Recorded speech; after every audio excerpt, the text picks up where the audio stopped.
we are here today with Kevin McNew, FBN's chief economist, and he is somewhere in the metaverse today. So, Right. Kevin, where are you? Sunday, I am in the metaverse of what will be FBN's Commodity Classic booth. Excited to be in New Orleans, March 10th for this big trade show. We'll have a big booth there. I'll be there personally talking markets, talking great about all the different things that are going on in the world right now that are very challenging for farmers to think about. Yep, awesome, and that's a good draw. I feel like go ask Kevin some questions. Stop by. Oh yeah, and we'll be at booth 222. Before we even launch into it, it's going to be a good spot. So I appreciate it, and the teaser is just wonderful back there. It's floating objects. It's very exciting. Right. Awesome. Well, today we are going to discuss something that will be coming out during Commodity Classic on March 10th, which is the Economic Outlook Report. And it's going to cover a lot of different topics that farmers want to know as they plan ahead for the year. So do you want to start out and just tell us what they can expect in the report, what kind of trends you'll be covering there? Yeah, Sunday, it's just been such a challenging year leading into 22. I mean, we've had really super high inflation. Farmers are feeling the pinch from fertilizer, chem prices. All the things we've been talking about at FBN for the last 6 months are in play still. We've had crop prices going up.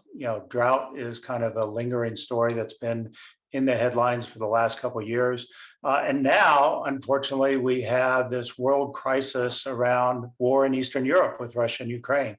So it is an exceptionally challenging year with a lot of moving parts. So we're going to try and distill it as best we can with all the uncertainty around some of these key black swan events, these just very improbable big shocks that are changing markets daily.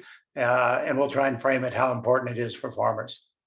Gotcha. Yeah. And what are some of the current trends you'd say that have already started to impact farmers as this year sort of kicked off and before planting?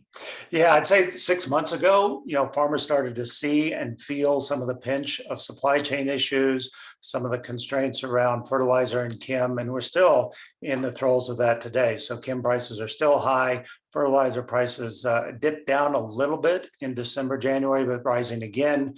And so, they've been feeling that. We'll talk about that, but we'll also talk about how the trade ecosystem is going to change in agriculture with the war that's brewing in Eastern Europe. Russia and Ukraine, big forces in commodity agriculture and in the energy space as well. And all of those things will have dramatic impacts on grain prices as we move forward.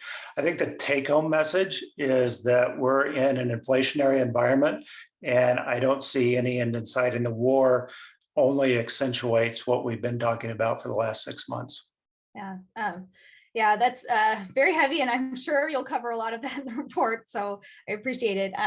Yeah, so the report's actually coming out on March 10th, as we mentioned in the beginning, and you'll be doing a press conference there at Commodity Classic as well. So if you are a current FBN member, you will receive it via email, and membership is free, so you can sign up at fbn.com. But yeah, definitely, I encourage everyone to go out and talk to Kevin and ask him the hard questions that I'm sure he's ready to answer, just to kind of prepare for your year and get ready for all that. So yeah, absolutely. Yeah. And that, in those trade show environments, I love to hear from farmers what they're feeling, what they're seeing. That's one of our great passions at FBN, is to understand what are your challenges. We know, for example, land rents are going up. That's something we talk about because of what our farmers have been telling us about land rents. A lot of farmers are, tied to renting land. And so as asset prices like land go up, some farmers are benefiting, but there's a lot of farmers, especially younger farmers, tied to land rent issues. Yeah, yeah. Lots of change to expect, and I'm sure farmers are thinking about all those things for this year. So thank you, Kevin, and we'll be seeing you soon at Commodity Classic. Thank you, Sunday.